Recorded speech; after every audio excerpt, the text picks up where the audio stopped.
Hello friends, welcome back to my channel. My name is Amelia, and today we're going to be filling out the book bracket in my reading journal. The book bracket, if you don't know, is essentially just a spread where you choose your favorite book from each month and then you put them against each other in pairings until you get to the final three. And it's just a fun little way to help you kind of choose your favorite books and final favorite book of the year. So yeah, that's what we're going to be doing today. So let's go ahead and jump straight into it. All right, welcome to my book bracket spread. So the plan is going to be to fill in every single month and then go on to the next row, so forth. I think that makes the most sense. So let's go ahead and take a look at all the books that I read in January so that we can choose my favorite from among those. In retrospect, I think I'd probably rate this one a bit lower. But it's probably gonna have to be one of these three. But I read them all like so close together, like one after the other, that I don't specifically remember which was which, you know? Here's the thing, probably it would either be Ship of Magic or Ship of Destiny, just because, I mean, I feel like the beginning of series is always like very like exciting and special, and then Robin Hobb is very good at endings, but I remember Mad Ship being very strong and not suffering from middle book syndrome. But for the sake of this, I think I'm gonna put Ship of Magic, actually, because I think I recall that one being one of the stronger ones in the series. I mean, they're all strong, but... And anyway, I'm gonna print out the book covers after I've decided on the top 12, just so I know what to print, but I'm just gonna go ahead and pencil it in. All right, that is January all decided. Now, let's see, what did I read in February? So we've got some Cassandra Clare. I never finished this series. I was just like, I don't really care. Some Wheel of Time. Quite a bunch of reading, actually, but a lot that were kind of more lower rated. But I gave Chain of Iron and Crown of Swords both 4 stars, but I definitely would say that I would have enjoyed Crown of Swords more. But I'm gonna put Crown of Swords here. I mean, to be honest, let's be real, it doesn't really matter what I put for February because Ship of Magic is gonna beat anything that it's put against for the most part. Let's see, what did I read in March? So we got Vita Nostra. We got Season of Storms. Wait, is that it? Where are all the other... Oh, I didn't start at the front.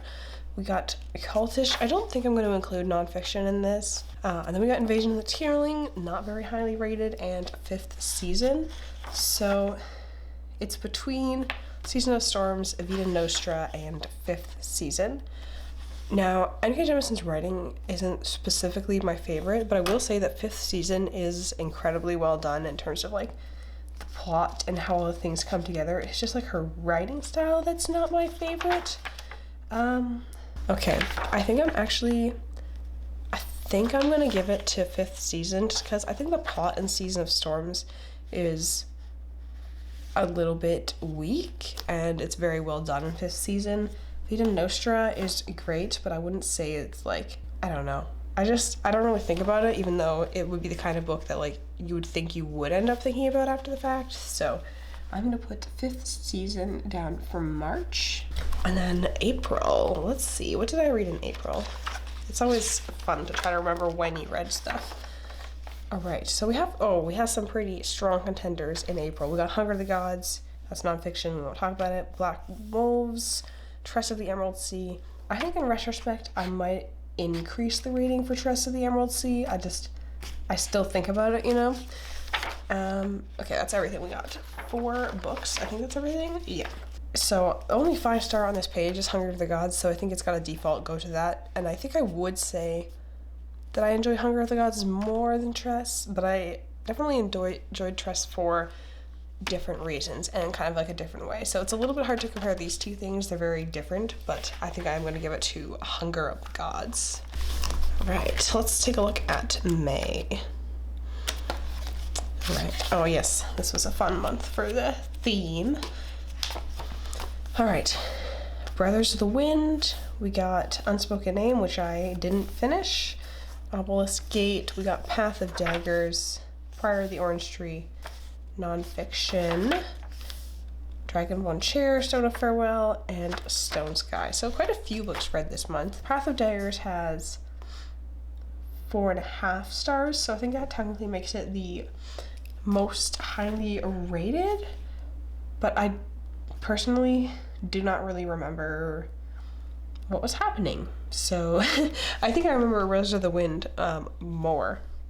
I kind of feel like I'm gonna give it to Brothers of the Wind just because I don't really remember what happens in Path of Daggers. So that makes it kind of hard.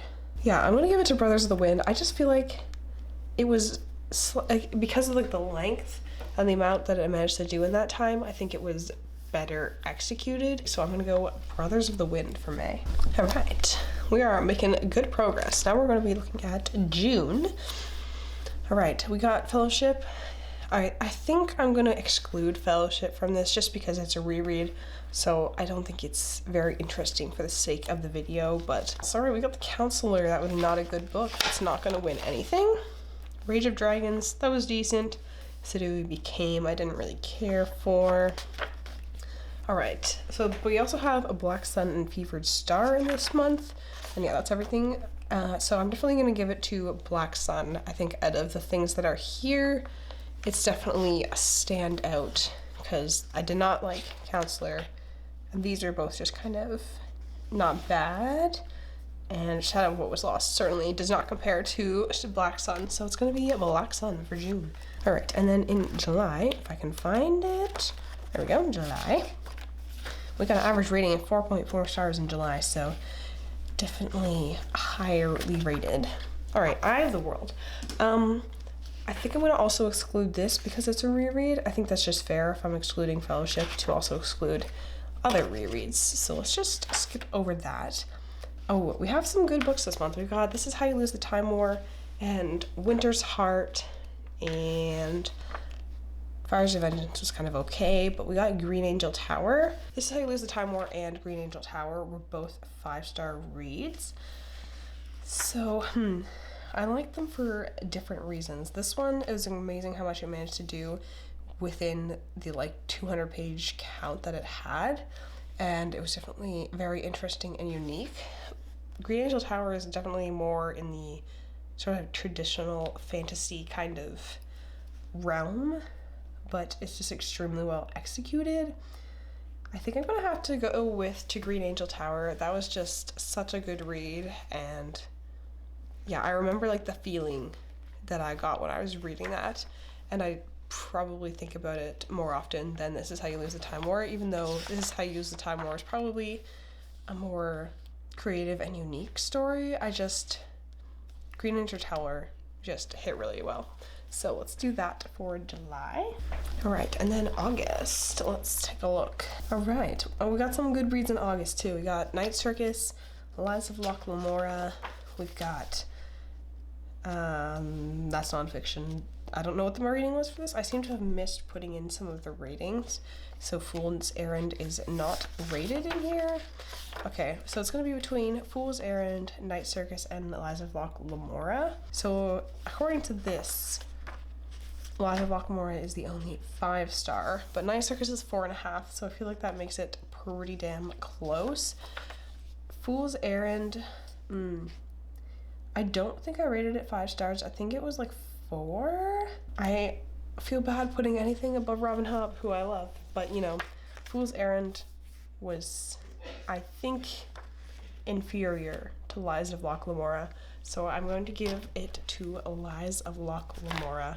All right, let's see what we got for September. We're getting more recent now, so the star rating for September was 3.6, so we might not have too many winners in here. All right, Great Hunt. Benedictine Poison. You mean The Nightmare Painter? Again, I did not put down the rating. I don't know why. The Wager, that's nonfiction. Golden Fool. I guess that's it. Okay, so Golden Fool was the middle book, and it was not my favorite, so that's gonna be excluded. This one I don't have a rating written down here for, but I think it was 4.5 stars maybe. So yeah, I think that leaves Yumi and the Nightmare Painter as probably the only one that's contending. So yeah, let's go ahead and put that. This is kind of interesting because I would probably say that I like Tress more than Yumi and the Nightmare Painter, but Tress didn't make it just because it was against Hunger of the Gods. So this is of course a little bit of a flawed system, just because if I have a month with a lot of good reads, some of the ones that might have been a contender otherwise get left behind, but that's just kind of the nature of this format, and it is what it is. All right, we got nonfiction. We're not talking about that. We got some decent ones in this month. Oh, I did actually give Fool's Fate 4.5 stars, so that's still a good one. We got Ninth House. I gave that one 5 stars. We've got Dragon Keeper and Dragon Haven, both highly rated, and Frankenstein, which was not my favorite. All right, so we got 2 5 stars in this month. We have Dragon Haven and Ninth House.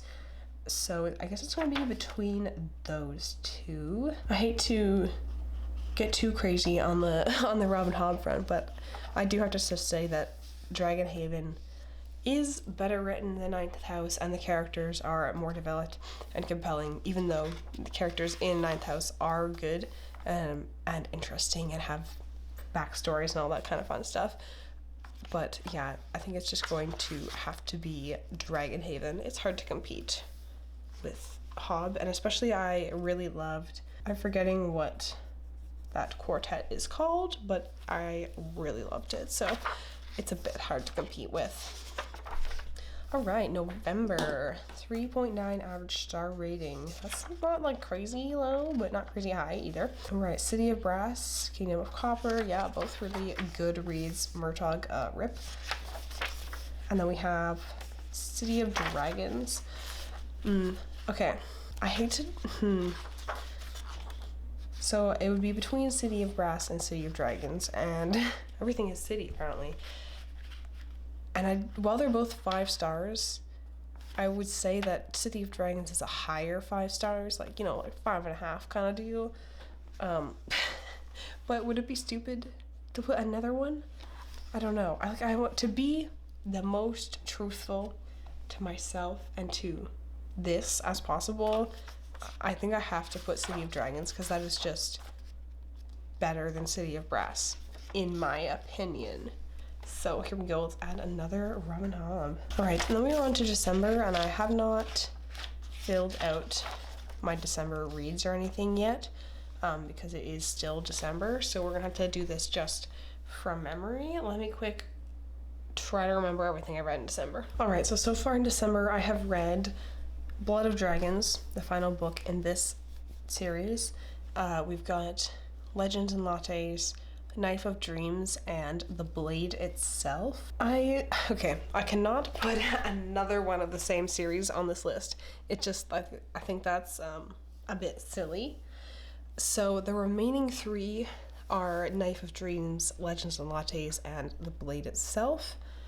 Now, those were all 3 really good books. I've had a really good reading month in December, all I think can be highly rated. I haven't rated them yet though, so I don't actually have those ratings to go off of here. I think it's gotta be either Blade itself or Knife of Dreams. I loved Legends and Lattes. I just think it's, because it's kind of a smaller scale and shorter book, so you can't get quite as attached to the characters. It's gonna have a hard time competing against things that are longer and more involved. I think I'm gonna go with Knife of Dreams. I just really enjoyed it, got really sucked into it. All right, so here are our first 12 contenders. We have Ship of Magic for January. We have Crown of Swords for February. We have 5th Season for March. Hunger of the Gods for April. Brothers of the Wind for May.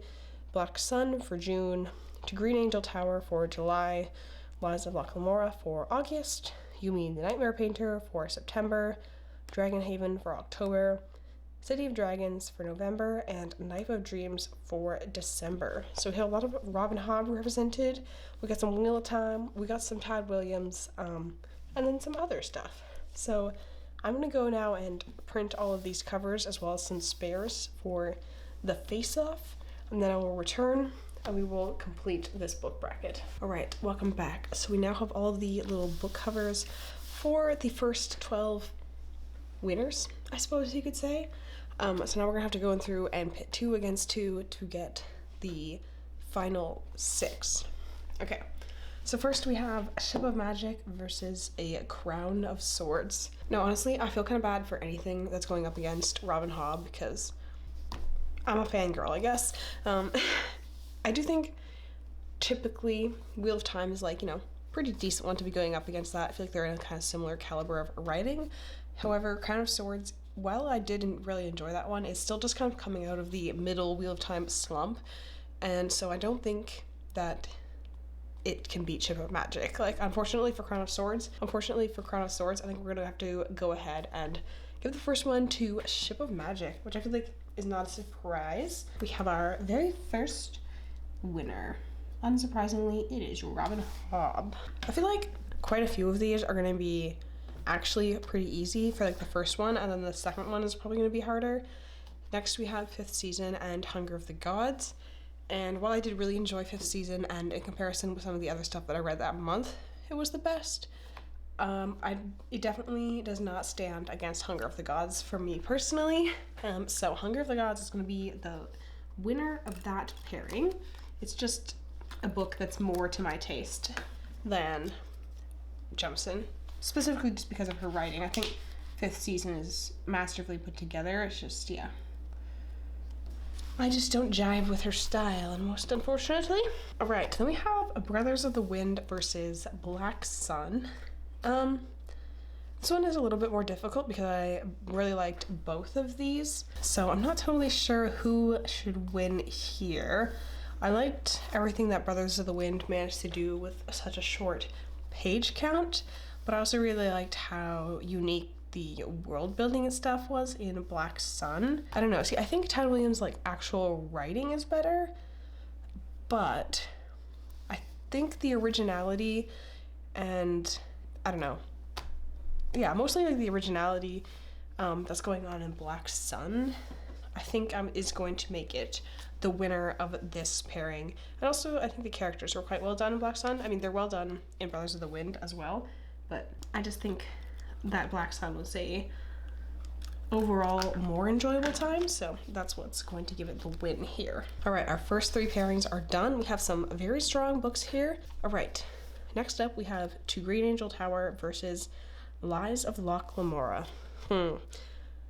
These are quite different books because Green Angel Tower definitely leans more like classical fantasy kind of thing, and then Lies of Locke Lamora is a little more gritty. I wouldn't say it's grimdark. It's not like that dark, but the city is definitely grittier, and we're following a morally gray character because, you know, he's a thief, so not specifically a good guy, but like he's a thief who steals from the rich, you know, so we can all get behind like a Robin Hood kind of figure. I think, and here Lies of Locke Lamora might be losing out a bit because it's the first of the series as opposed to the last, like Green Angel Tower.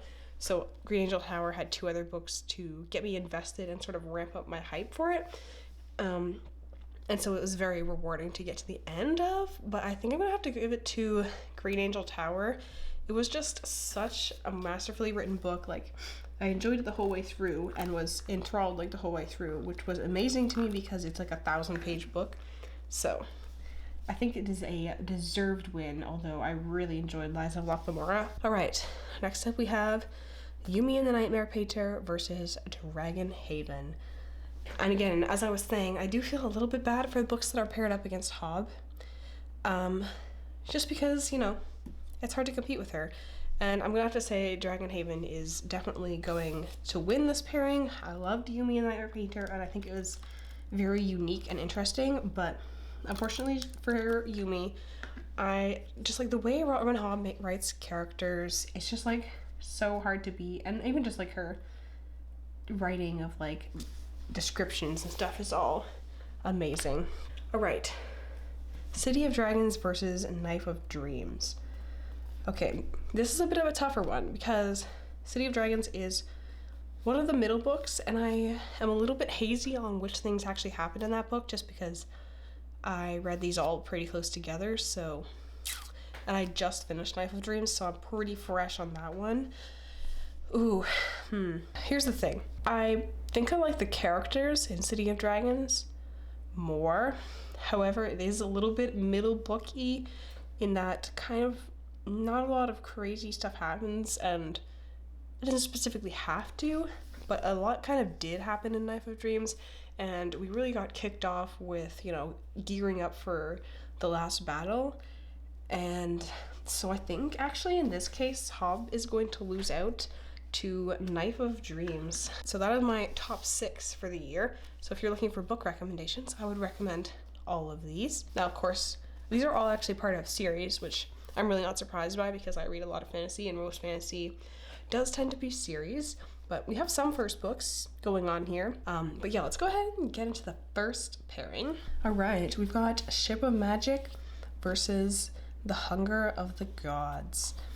This is a hard one. They both are very well-written books. They got a good blend of kind of...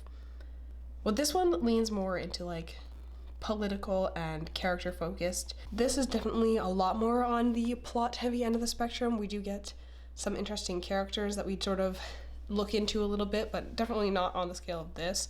But the action scenes in this are really good. I love the way Gwyn writes action. I think I'm gonna have to give it to Ship of Magic. I think it's just, I don't know what it is. You just get so invested in Hobb's world and characters that it's hard to, at least with them, the Live Ship Traders is a really excellent example of her writing as well. And then we have Black Sun versus To Green Angel Tower. So in terms of like originality, Black Sun would be the winner, but I think I'm a lot more invested in Williams's world and characters, even though his world is not nearly as like, it's like, he definitely does like his own world building and stuff, but I wouldn't say that his world is as unique, and they're just unique, I guess, as unique as Black Sun. But I do think the character work in Green Angel Tower is a lot stronger. And again, because it's like the end of the series, you have a lot of climax like building up throughout the series, and then it pays off in this one. So I think if I was looking between these two books, I think I would have to go with Green Angel Tower. I think it is a stronger book overall. All right, pairing number 2, won by Green Angel Tower. Now we are on our final pairing before we get down to choosing the number 1 book of the year. We have Dragonhaven by Robin Hobb versus Knife of Dreams by Robert Jordan. See, like, part of me is like, oh, I don't want to have 2 Robin Hobbs in the final pairing, but like, I feel like for me, you know, that makes sense. So, oh, this is a hard one. I really enjoyed both of these books, and I feel like I said before, like Wheel of Time and Robin Hobb are kind of on a similar like level standard. I mean, all of these are very high like level for me anyway in terms of writing and enjoyment, but you know what, I'm gonna have to go with what my heart is telling me and ignore the part of my brain that thinks that we can't have 2 Robin Hobbs in the final pairing, and gonna have to give it to Dragonhaven. All right, we have our final 3 books. We have Ship of Magic, book 1 in Live Ship Traders. We've got To Green Angel Tower, which is the final book of Memory, Sorrow, and Thorn. And we have Dragonhaven, which is the second book in the Rainwild Chronicles. Ooh, so these are all extremely good books, and I definitely recommend you check out all of these series. But all right, here's the thing. I think I'm going to eliminate To Green Angel Tower just because I can think of more gripes that I have with this book slash series slash world than I can with Hobbs. The ending of this, it like makes sense, but it's also just kind of like a little bit like, really? This is just like convenient for the plot. So, where these do not feature any of those qualms. So, essentially I'm choosing between Live Ship Traders and Rainwild Chronicles, which is a hard choice. But if I'm looking specifically at just Ship of Magic versus just Dragonhaven, oh gosh. I don't know how I'm supposed to choose. They're both so good. Damn, I'm really kind of stumped here. Like, I was trying to think, like, oh, which one do I like the characters better in? But I don't know. And I was like, which one do I like the plot better in? It's like, I also don't know. So that leaves me kind of stumped. All right, I have made a decision. And this may also be somewhat a result of a recency bias, as in I have read this series more recently, so it's fresher in my mind, but there's kind of no way to get around biases in this kind of thing when it's opinion-based. So I'm going to say that the winner is going to be Dragonhaven by Robin Hobb. I just was so in love with this series. I was enthralled with their journey up the river, and I really enjoyed the characters, and it was just, it's very kind of like a coming of age story almost, in a way, as we're following all like the young keepers as they learn to be like to care for themselves, look after themselves and their dragons, and they grow up into elderlings. All right, there you have it, my completed book bracket for the year of 2023. We've got our best of each month, our top 6, our top 3, and our final winner, which is a Dragonhaven by Robin Hobb. So there you have it. That is my favorite book of the year, I suppose, as well as a list of recommendations for you. But that is all that I have for you today. So thank you so much for watching, and I will see you next time.